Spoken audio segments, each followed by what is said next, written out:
Hello dear friends, welcome है आप सभी का तनु क्लासेस 8 को में। तो कैसे हैं आप लोग? उम्मीद करता हूं आप लोग ठीक ही होंगे और स्वस्थ होंगे। तो आज के इस वीडियो में ऑब्जेक्टिव क्वेश्चन यानी एमसीक्यू कवर करेंगे सोशियोलॉजी के। सारे क्वेश्चन से यूनिक क्वेश्चन है, बोर्ड एग्जाम के लिए काफी महत्वपूर्ण है, इसलिए मैं चाहूंगा कि आप सभी क्वेश्चन को एक तरफ से डील करेंगे। तो चलिए देखते हैं सबसे पहला क्वेश्चन क्या करा। सबसे पहला क्वेश्चन काफी सिंपल क्वेश्चन है। क्वेश्चन करा कि समाज सामाजिक संबंधों का जाल है, किसने कहा? ये जो स्टेटमेंट है, ये जो कथन है, ये किसके द्वारा कहा गया कथन है? स्पेंसर के द्वारा, या फिर मैकाइवर एवं पेज, या फिर पार्सन्स, या फिर कोई नहीं। देखिए ये जो लाइन कहे थे मैकाइवर एवं पेज, यानी मैकाइवर एवं पेज ने कहे थे कि समाज सामाजिक संबंधों का क्या है? जाल है। मैकाइवर का पूरा नाम है आर.एम. मैकाइवर। मैकाइवर का पूरा नाम क्या है? आर.एम. मैकाइवर। और पेज का जो पूरा नाम है वो है C.H. पेज। ठीक है, तो इस तरह से मेरा पहला क्वेश्चन कवर हो गया। आगे बढ़ेंगे दूसरा नंबर क्वेश्चन। क्वेश्चन करा कि संस्कृतिकरण की अवधारणा किसने दी? सबसे पहले समझते हैं कि संस्कृतिकरण की अवधारणा क्या होता है। देखिए इस अवधारणा के अंतर्गत कोई भी व्यक्ति रीति रिवाज, धर्म, दर्शन, ये सब आदि जो होते हैं, ये सब व्यवहार को अपनाते हैं। यानी संस्कृतिकरण की अवधारणा के अंतर्गत कोई व्यक्ति रीति रिवाज, धर्म, दर्शन आदि व्यवहार को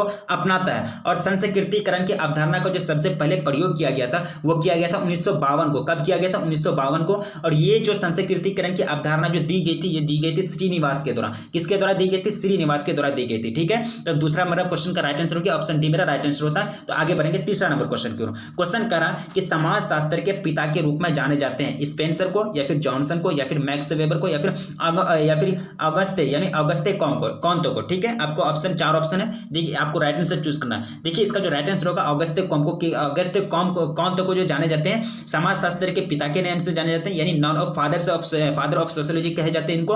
और इनका जो जन्म हुआ था 1978 में, कहाँ हुआ था? फ्रांस में। 1978 में कहाँ हुआ था? फ्रांस में इनका जन्म हुआ था। और ये जो है ये एक समाज शास्त्र के संस्थापक में से एक थे। ठीक है, यानी समाज शास्त्र के संस्थापक में भी इनकी हिस्सेदारी रही है। ये फ्रांस के क्या थे? विचारक थे, महत्वपूर्ण विचारक थे। वहां बहुत एक तरह से वहां की अर्थव्यवस्था पर भी ये ध्यान देते थे। आगे बढ़ेंगे चौथा नंबर क्वेश्चन की। क्वेश्चन करा कि संथाल आंदोलन के नेता कौन थे? बिरसा मुंडा, या फिर जात्रा पुत्र भगत, या फिर सिद्धू कानो, या फिर कोई नहीं। ठीक है, आपके ऑप्शन 4 ऑप्शन है। यानी संथाल मूवमेंट जो है उसका लीडरशिप कौन थे? देखिए संथाल आंदोलन में सिद्धू हो गया, कान्हू हो गया, भैरव और चांद, ये 4 भाई थे जिनकी महत्वपूर्ण भूमिका थी। लेकिन ये 4 भाई में से 2 भाई लीडरशिप करते थे, यानी नेतागिरी, एक तरह से नेता की अगुवाई करते थे, यानी लीडरशिप यानी नेता थे। तो 2 भाई जो थे उनका नाम था सिद्धू और कान्हू। क्या नाम थे? सिद्धू और कान्हू क्या थे? यानी नेता का भूमिका निभाते थे। और इनके 2 भाई का नाम क्या था? भैरव और चांद। ये चारों भाई मिलकर के क्या कहते हैं? संथाल आंदोलन को एक तरह से मूवमेंट को आगे बढ़ाए थे, संथाल आंदोलन में अपनी महत्वपूर्ण भूमिका निभाए थे। तो पहला चौथा नंबर क्वेश्चन का राइट आंसर क्या हो गया? ऑप्शन सी मेरा राइट आंसर होता। आगे बढ़ेंगे। राजनीति को शक्ति का विज्ञान किसने कहा? मैक्स वेबर ने, या फिर कार्ल मार्क्स ने, या फिर महात्मा गांधी ने, या फिर जवाहरलाल नेहरू ने। ठीक है, यानी politics is a power, is a science of power, यानी politics is a science of power. ये किसने कहा? Who said. ठीक है, आपके सामने 4 ऑप्शन रखा गया। देखिए ये जो कहते हैं मैक्स वेबर साहब ने कहते हैं, और मैक्स वेबर साहब एक जर्मन समाजशास्त्री थे और वहां के राजनीतिक अर्थशास्त्री भी रहे हैं। ठीक है, तो 5वां नंबर क्वेश्चन का राइट आंसर क्या हो गया? ऑप्शन ए मेरा राइट आंसर होता। आगे बढ़ेंगे क्वेश्चन 6 नंबर की ओर। क्वेश्चन करा है कि caste and class in India पुस्तक किसने लिखी? I.P. देसाई, या फिर A.R. देसाई, या फिर B.R. चौहान, या फिर J.S. घुरिये। ठीक है, आपके सामने 4 ऑप्शन दिया गया है। 6 नंबर क्वेश्चन का राइट आंसर जो हो जाएगा वो हो जाएगा J.S. घुरिये। यही जो बुक छापी गई थी, ये जो बुक छापी गई थी caste and class in India, ये किनके द्वारा छापी गई थी? J.S. घुरिये के द्वारा छापी गई थी। और ये 1950 में पब्लिश किया गया था, यानी 1950 में इनको छापा गया था। अगला क्वेश्चन डील करेंगे। क्वेश्चन करा कि किसने समाजशास्त्र को समाज के विज्ञान के रूप में वर्णन किया, यानी वो समाजशास्त्र के रूप में इनको स्टडी किया। ठीक है, आपके ऑप्शन 4 ऑप्शन है, वार्ड, या फिर पार्सन्स, या फिर मिलर, या फिर कोई नहीं। ठीक है, आपको राइट आंसर चूज करना। देखिए इसका जो राइट आंसर होगा वो होगा वार्ड, यानी वार्ड साहब ने समाजशास्त्र को समाज के विज्ञान के रूप में वर्णन किया। और यहाँ जो है समाजशास्त्र कितने, यानी पॉलिटिक्स यानी समाजशास्त्र को, राजनीति को जो है, राजनीति को शक्ति का विज्ञान किसने कहा? मैक्स वेबर साहब ने। 5वां नंबर क्वेश्चन। आगे बढ़ेंगे 7वां नंबर क्वेश्चन का राइट आंसर क्या होगा? ऑप्शन ए मेरा राइट आंसर होता है। अगला क्वेश्चन करा है कि प्रशांत घाटी किस राज्य में अवस्थित है? केरल में, बिहार में, आंध्र प्रदेश में, या फिर उत्तर प्रदेश में, यानी in which state Silent Valley is situated. ठीक है, आपके ऑप्शन 4 स्टेट का ऑप्शन दिया जरा। देखिए ये जो स्थित है ये केरल स्टेट में, यानी केरला स्टेट में यह अवस्थित है। प्रशांत घाटी किस राज्य में अवस्थित है? केरला स्टेट में अवस्थित है। क्वेश्चन अगला क्वेश्चन डील करेंगे। क्वेश्चन करें कि सुंदरलाल बहुगुणा संबंधित है। ये सुंदरलाल बहुगुणा जो है, ये सुंदरलाल बहुगुणा ये किससे संबंधित है?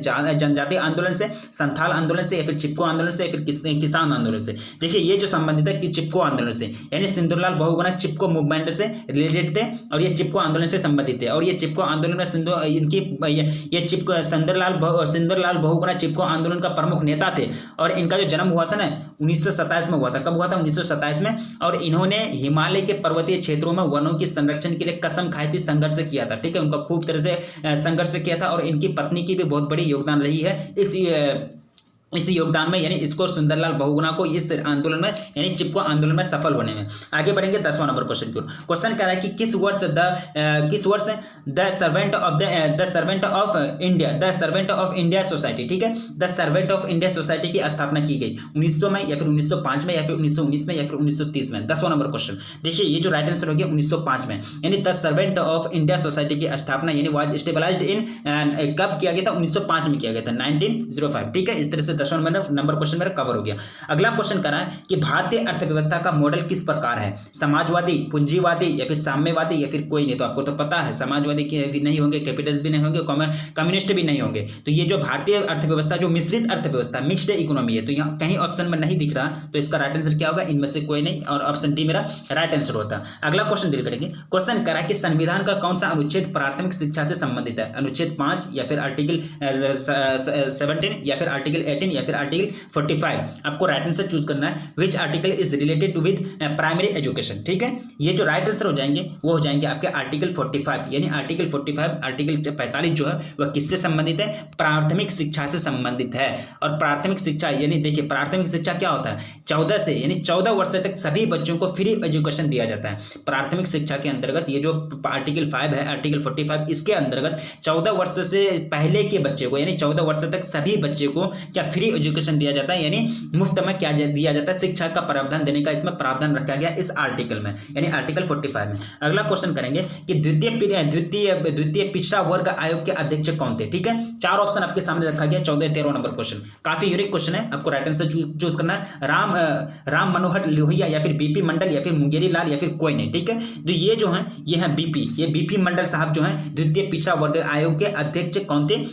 बीपी मंडल साहब थे। ठीक है, तो 13 नंबर मेरा क्वेश्चन कवर हो गया। क्वेश्चन करा कि किस वर्ष संयुक्त राष्ट्र संघ द्वारा अंतरराष्ट्रीय महिला दिवस घोषित किया गया? कब किया गया? 1971 में, 1975 में, 1977 में या फिर 1980 में? ठीक है, ये जो घोषित किया गया था 1975 में घोषित किया गया था, यानी संयुक्त राष्ट्र संघ द्वारा अंतरराष्ट्रीय महिला दिवस 1975 में घोषित किया गया था। और 8 मार्च को, यानी तब से 8 मार्च को हर एक 8 मार्च को क्या मनाया जाता है? अंतरराष्ट्रीय महिला दिवस मनाया जाता है। क्वेश्चन कर रहा है कि निम्न में से कौन भारत का नवीन राज्य है? ठीक है, आपको झारखंड का ऑप्शन दिया जा रहा है, उत्तर प्रदेश या फिर तेलंगाना या फिर आंध्र प्रदेश। नवीन का मतलब होता है नया, यानी न्यू स्टेट। ठीक है, which among the following is the new state of India? ठीक है, 4 ऑप्शन आपके सामने दिया जा रहा है। देखिए यहाँ जो तेलंगाना है, तेलंगाना क्या है? न्यू स्टेट है, यानी नवीन राज्य है। इनकी स्थापना कब हुई थी? 2 जून 2014 को। कब की थी? 2 जून 2014 को इनकी स्थापना हुई थी। ठीक है, यानी ये स्टेबलाइज्ड हुए थे। तो 15 नंबर क्वेश्चन का राइट आंसर क्या हो गया? ऑप्शन सी मेरा राइट आंसर होता। अगला क्वेश्चन डील करेंगे। क्वेश्चन करा कि बिहार में सरकारी नौकरी में पिछड़े वर्गों के लिए कितना प्रतिशत स्थान आरक्षित है, यानी रिजर्वेशन है? ठीक है, what percentage of seats are reserved for backward classes in government job in Bihar? 12% या फिर 15% या फिर 20 या फिर 25%? ठीक है, सो आपके ऑप्शन जो राइट आंसर होगा वो होगा 12%। कितना प्रतिशत छूट है, कितना परसेंटेज सीट को आरक्षित रखा गया है, यानी पिछड़े वर्ग के लिए 12% सीट को आरक्षित रखा गया है। आगे बढ़ेंगे 17 नंबर क्वेश्चन की ओर। सो क्वेश्चन करा है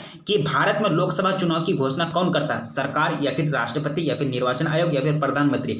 विच announce Lok Sabha election in India? ठीक है, किसके द्वारा अनाउंस की जाती है? सरकार के द्वारा। देखिए ये जो अनाउंस किए जाते हैं निर्वाचन आयोग यानी इलेक्शन कमीशन के द्वारा एक तरह से लोकसभा चुनाव के जो एक तरह से इलेक्शन होते हैं इनका ये किए जाते हैं, अनाउंस किए जाते हैं कि अब लोकसभा इलेक्शन होना है। तो 17 नंबर क्वेश्चन का राइट आंसर क्या हो गया? ऑप्शन सी मेरा राइट आंसर होता। अगला क्वेश्चन डील करेंगे। क्वेश्चन करा कि हरित क्रांति संबंधित है, किससे संबंधित भाई?